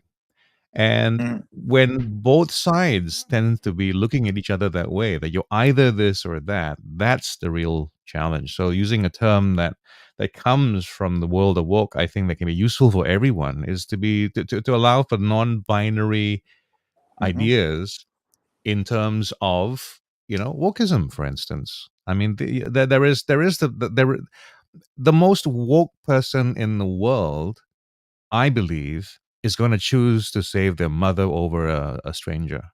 I mean, that's no matter what the reasons are, whether this person has had whether they've had a tough life before this particular moment. My mom has had a good life. She's, and this, you know, there has to be room for that, so that in review, you shouldn't have to go like, okay, what should be the right thing to do here? You go like, okay, this happened. This is what we did. We think about all the things that we have. We have the conflicts, and then we decide. And then sometimes we have to deal with it after the fact. And I think I think woker than thou is an idea that happens all the time. I'm not, you know, I'm not just woke. I'm super woke. Yeah. No, I agree with you entirely, and I think it comes back to, as you use the word, Joe, around, you know, the decisions. Again, working with these groups this week, one of the things I start with is, from a business point of view, is very much around values. And the one thing I know to be sure is that the clearer one's values are, the easier decisions become, because values become the filters through which we're making these decisions. You know, if we truly want to know what someone's behavior is, we just need to observe them, because all behavior is based in values. And I think a lot of people don't, my observation, it's you know, call me on it if you want, but a lot of people don't take the time to actually identify what their true values are, to have those own thoughts within their own minds about, you know, if I was faced with this dilemma, which way would I go? And of course, well, without those values, you're pretty much floundering, because there's really no basis for you upon which you can actually make a decision in the moment. Yeah. So like, And I then have what my 4 happens? clear values. Yep. So then what happens when you can't make the decision? You tend to follow the crowd. Yep. And then Yeah. that information that the media has pumped out, or whatever that crowd has said, you get on board, and then you work it out as you go along. And if you have the courage to change your mind later, great, but it's sad that it ends up that way anyway. Well, you follow the crowd because in the moment that's the easiest option to take. Yeah. And then, Well, it's also because we carry around with us all these algorithms. We are designed to learn shortcuts. That's really how our brains work, right? So that you can walk through a door without getting confused how the mechanism is supposed to work, and the physics of it, because you create a shortcut. And I think what I hope this program does, or the show does, is it actually helps empower some other people to sort of embrace the idea that, life is more complicated. Let's be more complicated. Let's be more sophisticated, right? I think why we face the problems around wokeism now as it is, and why it's easy to create, you fall into either camp. You can't even be you can't even be a hybrid, because that isn't right. There's how could you, like the idea of for instance, how America how can you be a woman and support Donald Trump? How can that kind of dichotomy, that really is kind of saying, well, you know what, it actually is, if I can take us into a meta place, you have to be really woke about MAGA to understand why they are the way they are, right? You have to be in their heads, in their space, to understand that a woman in America is not just a woman. She's an economic being. She has a business. She has all these other things that make her an American as well. She may have very much, she may be very much about the Second Amendment and the First Amendment, whatever it is. I mean, I've had conversations with American friends that are sort of infuriating, because they have different values in terms of what they're entitled to say. As in, like, we should be able to say whatever it is. I should be free to offend. I should be able to burn a flag. Whatever it is. It's a whole series of, again, shortcuts that they have designed in their mind so that it works. And what happens is there's a bit of Darren Brown. There's a Darren Brown, the guy who wrote the Da Vinci Code and stuff like that. There's a bit of that going on. Dan Brown, yeah. There's a bit of that going on, I think, with the political leaders, because what you do is you take bits of those things and then you manipulate it to develop or get a base. And what they're doing is they're trying different things, and this thing catches fire. Donald Trump is really clever in the sense that he looks at what's kind of popular, and he just hops on it. And there's a bit of a wave to ride, and he amplifies the wave, and after a while he's done. He has no real investment in it, but he's trying to get the most he can from the wave. So, I mean, giving credit where that's all credit it is. due, he's the master at populist politics. Yeah, absolutely. And then I think also what happens in terms of people's capacity to think individually is that there is obviously safety in the tribe. They don't want to be ostracized in the tribe. The tribe provides them with a sense of belonging, and that sense of belonging is important for their own protection and their own existence. It comes up as to people say, well, why wouldn't you leave an abusive relationship? Well, because I don't like my abusive relationship, but at least I'm comfortable in my discomfort, because of the fear of the unknown is far more fearful than where I am right now. So I'll just stay, and I'll basically stay within my tribe and sing the tribe's choir to have that sense of security. And just because to swim against the tide takes a lot of courage and a lot of energy. So that's the view we have But on the it outside. also takes right? new resources. Sorry? Yeah. it also takes new resources. So Correct. sometimes Yep. those people don't know what's out there that can help them. Yeah. And so they, like you said, they're fearful of being alone. Yeah. And being beaten seems to be the better option. I mean, it sounds terrible, but yeah. it's No, I mean, The the- Way of that- Way of Integrity by Martha Beck is a great read. It's like her coming out as feminine, gay in the Mormon church, and what it took her in terms of the courage to basically leave that tribe. It's a great read, but it comes back to that personal integrity of your own personal beliefs and being able, having the courage to stand on those beliefs in the face of everything else that you've been brought up in, everything else that you know. It's a great read. Yeah. I think the problem we face is the inadvertent glamorization of different roles, right? I mean, somebody might be so you hear about stories like this on the extremes where someone has to stand up, represent themselves, and be somebody that they discover themselves, and there's a whole journey, and that becomes the big Hollywood movie, and every life is kind of being compared to that sort of thing. When I think sometimes what really is just happening is someone is in the supermarket and they're facing a long line and somebody's taking longer to do something, and that can just be all that there is to it.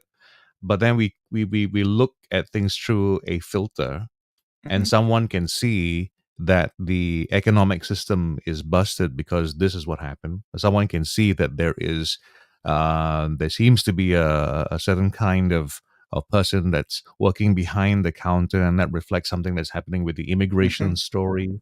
There's the feeling that the prices of things are going up so high because it's been. I've heard about it, and I never noticed before. I mean, like I'll be honest about some things. I mean, I have not known what the price of eggs were.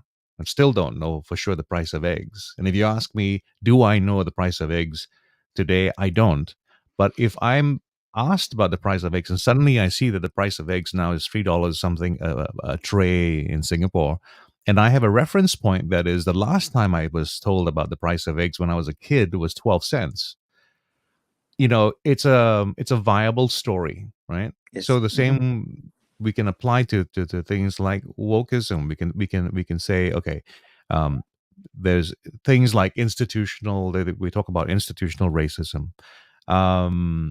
There is again somewhere in between where it sits, right? It's the thing, like someone says, it's like someone who is the difference between manslaughter and murder, for instance, right? Someone may have done something, there is a negative outcome for it, but they didn't intend to do this. They didn't go out to do that. They weren't a murderer. So why do you call someone who does something that did disadvantage a particular racial group a racist, when all they were they were doing things the way things were done? They didn't have any bad intentions. They might have thought they were doing some great things, but they're not racist. But they get called racists. And now what happens is you make people step back and defend themselves and step further into their shells. And you've taken on the role of someone who is pointing a finger at me, saying I'm this horrible thing, when I'm just here at a supermarket trying to buy some stuff. Yeah, it's interesting because sometimes I think the word woke is just a catch-all. It's a bit like me being an old white boomer. It's a throwaway line that somehow explains my behavior or my thoughts. And I think one of the things I tend to do, not enough, is, when being accused of being woke, is just to politely say, okay, so just to be clear, what is it that you actually mean by the word woke? And often people go, well, it's just woke. I know you're saying the word woke, but what do you actually mean by that? Because when I know what you mean by it, then I can effectively respond, because it's a bit like, as Andrea said before, you're just a rabid feminist. Yeah, well, what do you mean by feminist? And as you're rightly saying, Joe, well, what do you mean by racist? In the context of the discussion or the criticism that's being made. And I think hopefully sometimes that at least stops some people in their tracks. And some of them go, Yeah, it may not have been the right word to use. Okay, but it's anyway. So we could. No, it's. I just think I get a little. So I react when I just get accused of being a woke and as being dismissive of my own thoughts and beliefs, and then almost feel like I have to defend them in some way. So, but anyway. Yeah. Tim, from a man recently offered a job behind a pulpit. How do you look at woke? Hang on, I got to do something subversive first. Okay. What happened? Did it go in? Yeah, it did. So, oops, that wasn't it. Never mind. Okay. Hasn't come up yet. Yeah, for me, look, I agree with Graham. If we're going to throw terms around that actually mean different things to different people, I think we need to identify what. I think it's a great question to say. What do you? I mean, I appreciate that you said that, or I don't appreciate that you said that, but I mean, I acknowledge that you said that. What do you actually mean when you say, what does woke mean to you, so that I can understand? And I just think that that's a superb response. I'm annoyed that this thing is not coming up the way I was hoping it to come. Oh, that's not that one. Sorry. Never mind. Yeah, because I was trying to stir Well, the Graham, pot. at least Oh, you're here not it the is. Here white it is. boomer on It's the finally call. turned up. Here it is. Yeah, sorry about that. There. It's a very woke comment. So yeah. Sorry. The thing is, I'm stepping into an industry that is not or a community or a vocation that is not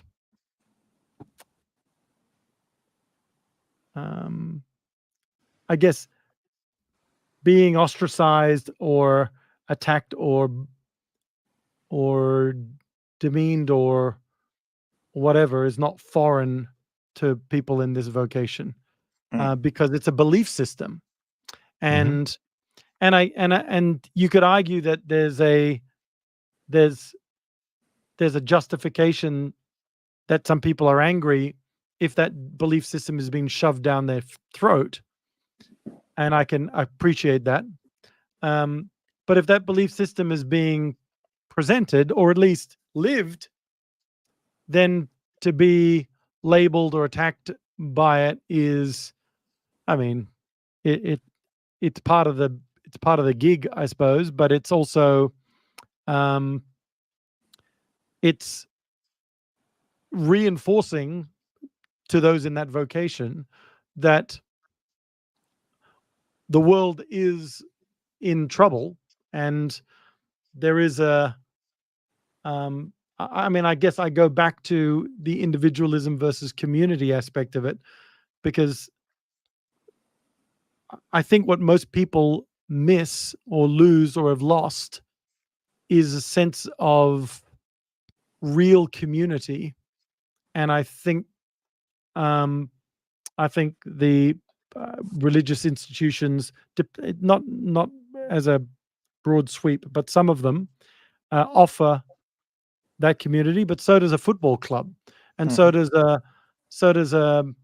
any sort of collective that goes out to the beaches to pick up rubbish offers community. And I think a lot of the mudslinging that we see are people that spend all their time sitting behind their computer, and they're not investing in community. They might be investing in an online community, but that's a bit of an echo chamber. It's not really a community that permits dissenting voices, well, opposing voices, not so much dissenting, but opposing voices, that creates this sort of impetus to think about values, which is what Graham was talking about before. What are our values, and can we articulate our values? And sure, some organizations like a church, for example, might say, well, these are the values and you must follow these values. But actually all they're saying is, I mean, they're saying, in a sense, they have a right to say these are our values, and we welcome you to come to share these values. But to sort of waltz in and say you must change your values is in the face of what I think everybody is sort of campaigning for, in a sense. It's like from a rights perspective. And then I go back to the rights issue, and those rights of the individual, in a sense, are there because of what the community has given them. I know it seems like a convoluted sort of answer. I'm sort of thinking around in circles, but I'm trying to be as sensitive as I can, while at the same time,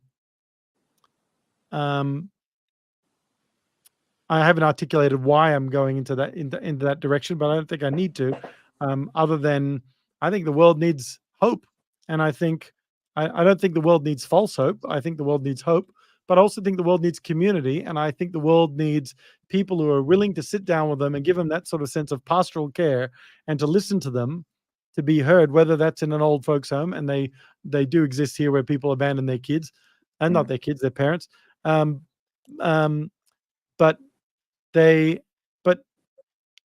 I think people need connection, and I think sometimes that lack of connection causes people to lash out, and they will type anything and online and get into all these sorts of mudslinging elements because they're lacking connection, and it's the confrontation that they get that is giving them the sense of connection, in a sense, and so they're sitting there fighting, but they feel connected. I was counseling a young teenager today, and it's very apparent to me that one of the triggers to his behavior is loneliness, and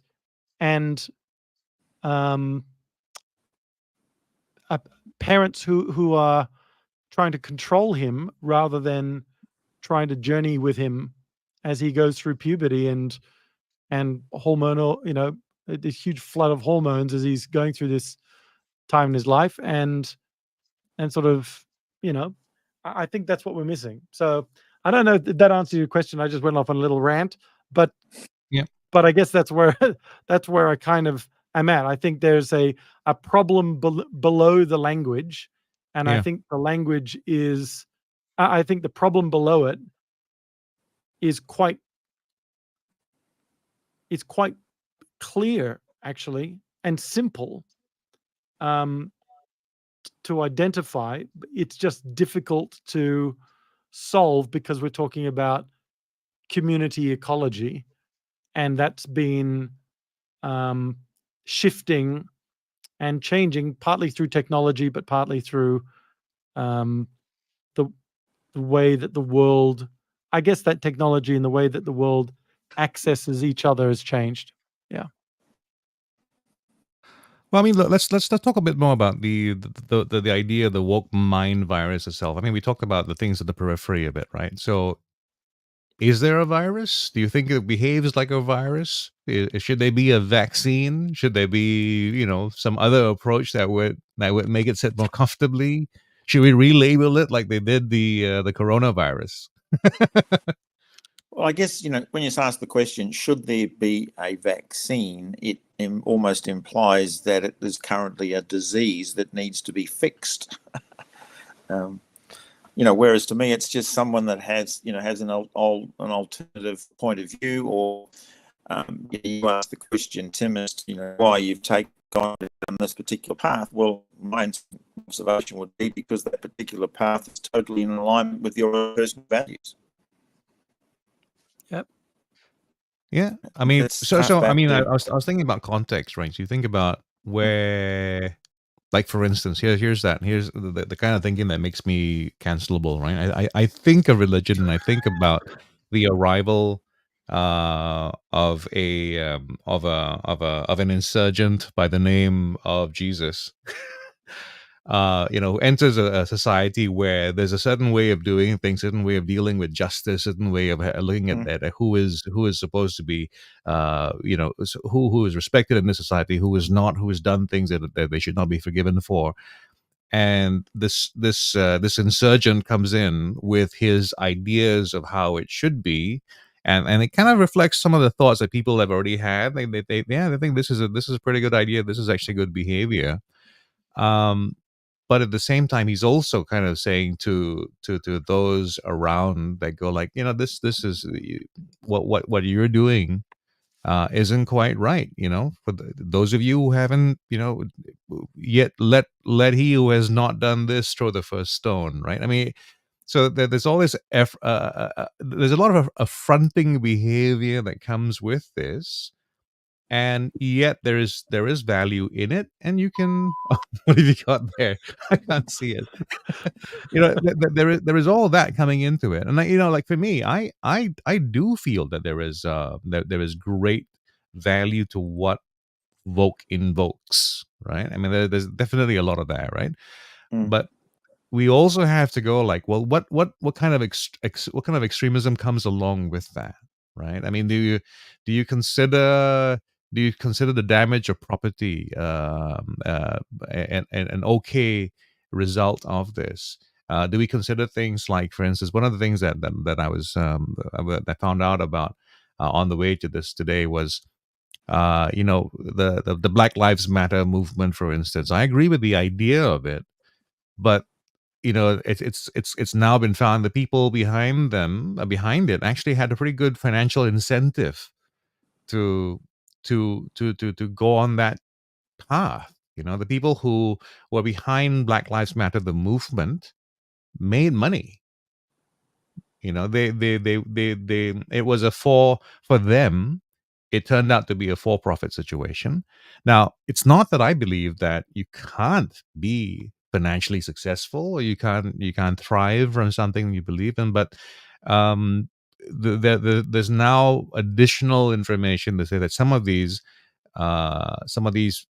players, people who are the big levers in this business, in this movement, are actually in a business. They will show up for a fee for this or for that. Those kinds of things are I think what we need to also kind of be aware of as well. There's somebody's doing it because they want to do. There's another reason why it's useful for them. So we talk about, and again, I don't want to be too controversial about this, but the idea of the useful idiot, right? You can have someone work completely in their own self-interest within their values, and they can be doing something completely wrong. Mhm. If you design something around them. I was just talking to somebody the other day about what's happening right now with the scam phone calls we get in Singapore, and we're getting a lot of scam phone calls from local sounding voices talking about being from a local bank, right? Mhm. And I took a step outside and went, what if these people don't know they're in a scam? What if these people are going to a job they think that is really for DBS? And they run through this process, which is the real job that they have. And they're doing this, again, thinking they're helping someone. They're actually Mhm. doing the bidding of somebody else who's designed something around that. Oh, listen to me becoming conspiracist. But, but that's completely possible as well. And the thing is, that's the hybrid world. As in, like, we can look at politicians and say, well, politicians are always out for themselves and they do good. That's a possibility as well. It's interesting you say that. I was just thinking before about the context. You made a comment earlier, Joe, about how you can be in two camps. Like sometimes people about being accused of being woke, which I'm very comfortable with. But then they go, but how can you be woke and also believe in a free market? I go, well, why not? So it's almost as though free market is contrary to being woke. So you can't be woke and believe in capitalism at the same time. And so that's when I asked this That's odd. question. So what do you mean by woke? And then you say, well, then you can get into the whole thing around conscious capitalism, and it goes off on all these different tangents, as though we have to live in this binary world. So you're either Democrat or you're Republican, and here you're either liberal or you Labor. You can't be an amalgam of the two, And so, whereas to me, I go, well, hang on, these are my values, and so, for instance, going back down your path, Tim, where I was brought up as in the Anglican Church. I was an altar boy, and then at another point I joined the Mormon Church for a while, and was all down this journey. And now where I would say that I'm not particularly religious, but I believe to be very spiritual. So do I believe in a God, a higher authority? Absolutely. Do I have an issue with some of the tenets of religion? Yes, I do. But so it comes back to coming to my own conclusions based upon my own experiences, but not so locked into them that I won't ever change based upon new information's being shared in a different way. And it comes back to what you're saying before, Joe, about this insurgent called Jesus. I mean, if anybody ever fulfilled the criteria of being called woke, would it not be Jesus? And he woke again. Yes, he did. Oh boy. All right. Have we Cancellation? beaten this It's to coming. death? I think we probably have. Yes. Well, maybe But- we should move to the sort of wrap-up routine, which is what's been keeping you distracted. Well, from my perspective, I've just been super busy. I've been in Kalgoorlie, which is in the middle of all the goldfields this week, and spent way too many hours in the car, like about 17 driving. There's big distances in Western Australia. That's a huge drive. Yeah, so it was 8.5 hours there, which is 800 kilometres, and then I got back a little under 8 hours. I'm going back in 2 weeks, but I'm flying, which is a little bit quicker. But I had some stuff to take with me. But if you forgot a folder, you have to go back and get it. Yeah, no, I've got another 2 workshops in 2 weeks. But then I had to get home and then prepare for a short speaking gig last night here with the local Chamber of Commerce, which was great and it was enjoyable and stuff. But it's always interesting being a speaker, because particularly when they have a Q&A, which of course is very much on the fly, that you can't be prepared for. And so 2 questions came out of those. One guy said, "So tell me, what's the worst customer?" Because I work in the service excellence space. So in the last week, what's your worst experience of service, and what's the best? And of course, you're trying to rack your memory and where you've been and everything else and stuff. So, but I think it comes. I guess I haven't had time to be distracted in the last week, because it's been nice and busy. But just coming back full circle on what we're talking about before, it just highlights about when we're confronted with some of these situations and questions. I think the old know thy truth, the truth will set you free, but it comes back full circle. Is right now, I guess part of the whole thing today is, what is truth? What are we basing our beliefs on? Is it misinformation or disinformation? And what are the agendas behind? And when you say about, Joe, where you've got, say, Black Lives Matter, and there were people making money out of it. Well, supposedly the industrial complex makes money out of defending freedom, and it's okay to make money there. Or the person that's selling, shit food at the local fast food outlet, they're doing a job, but at the same time they're causing health problems within the people that they're selling the food to. But they don't know any better, because right now they need a job to earn some dollars to feed their kids and stuff. And so we go round and round and round and round and round. But I think it comes back to the clarity of values. And I use the example, if I got a job to do, I was going to put some power on because I'm about to run out here. If I got a job asked to do some sales training at a cigarette company, the short answer is no, I wouldn't, because the product of that company is totally contrary to my own personal value. So it's very easy to say no matter the size of the price tag that they may dangle in front of you. And so that's why I think, coming back to one's own beliefs, the clearer one's values are, the easier it is to believe in how one will act. You can make decisions. Absolutely. And I think the great thing that religion provides, irrespective of which one it is, there's a context and there's a set of rules that people almost sign up to, and in the signing up, it gives them clarity as to the decisions that they're making and who they want to hang out with, that sense of belonging and so forth. And I agree with you entirely, Tim, that I think it was Seth Godin said, we've in a world we've never been more connected, but at the same time, the cry for genuine human connection has never been louder. Yep. Hmm. Yep.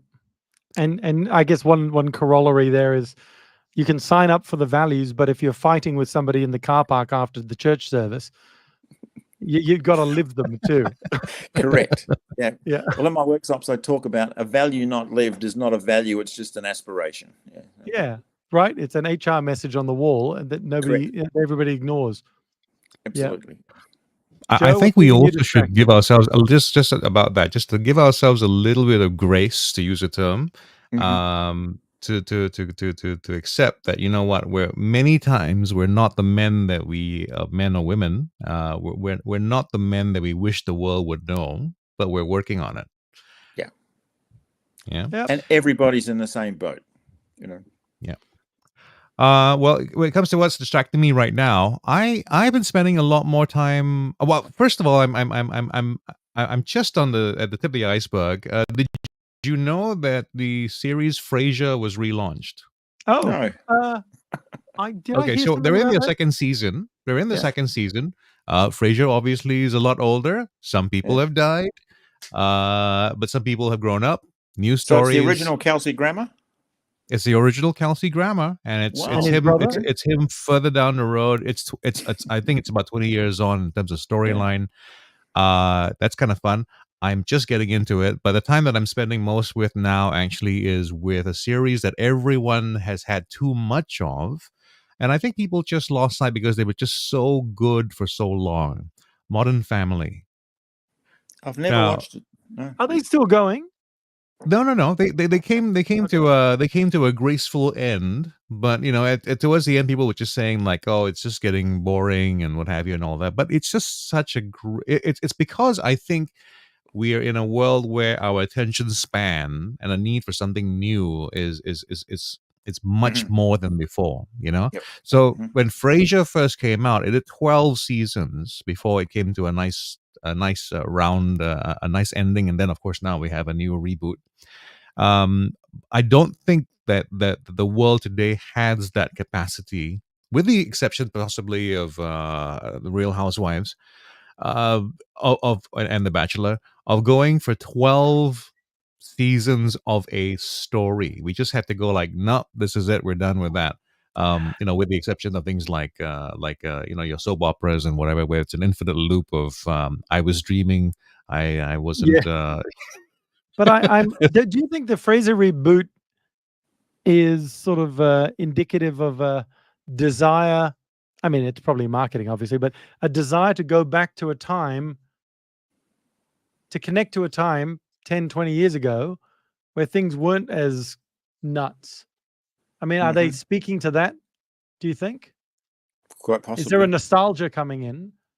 I think there's definitely a lot of nostalgia coming into the way products have come out now, because suddenly people who the way this works for me, the way I look at the way the world works is, for a lot of the last 20 years, people who were too young to understand people 20 years older than themselves were in jobs and expressing themselves. So when you talk about marketing, all of it was about the 35 to 40, 35 to 50. That was the big market range and all that, right? What's happened is these people have actually kind of matured in their careers, and they moved down the road a bit more, and suddenly now they're beginning to recognize some of these things about themselves. And what's kind of good about the world now, I guess, is that people they're less marginalized than before, because we've had the thanks to wokeness, I guess, we're less likely to put aside or cast the sides of the older person. So we listen to older executives; they're more relevant. And what we're seeing right now, and it's happening even in healthcare, right? So there's more relevance to the next phase of life, the slightly older gentleman, the slightly older lady, that more and more is being provided for them as well. And to access that market, sometimes you'll use nostalgia, sometimes you come up with something that's brand new, right? Yep. Yeah. So yeah, I mean, I'd say that for Frasier, that was probably the play. That's why that pitch made it across the line.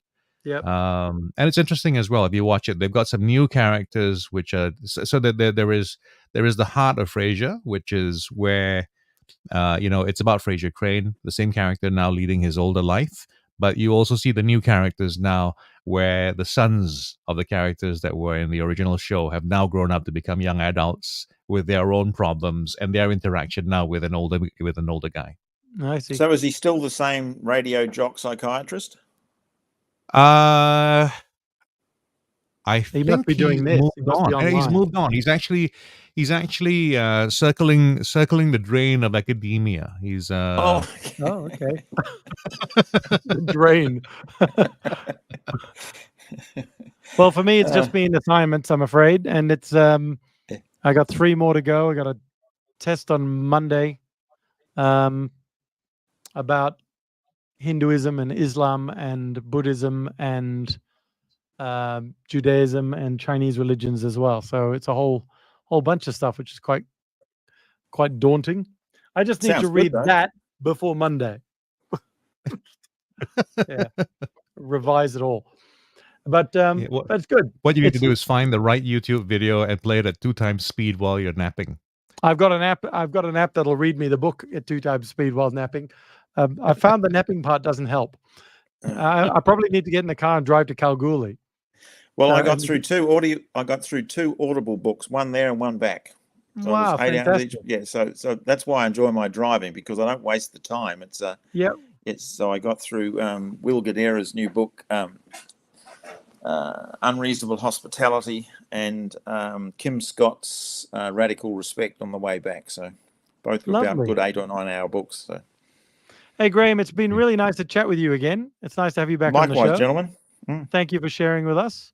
You're welcome. Joe? And we want to thank you as well, the audience, for being with us. And if you have feedback, comments, whatever it is, brickbats, kudos, whatever the term for these things are, please let us know through the various media that you're consuming us by. And if you like what we do, tell a friend. Hopefully we can make the world, I'm going to say, a little more woke. I'm okay with being woke. All right. Thanks for joining us, everyone. We'll see you again Bye, next time. guys. Thanks, Graham. Thanks, Joe. And thanks, Andrea. I hope she's doing well. I don't know what she's doing, but she's gone off to do it. See you again next time. Till the next one. Cheers. Bye.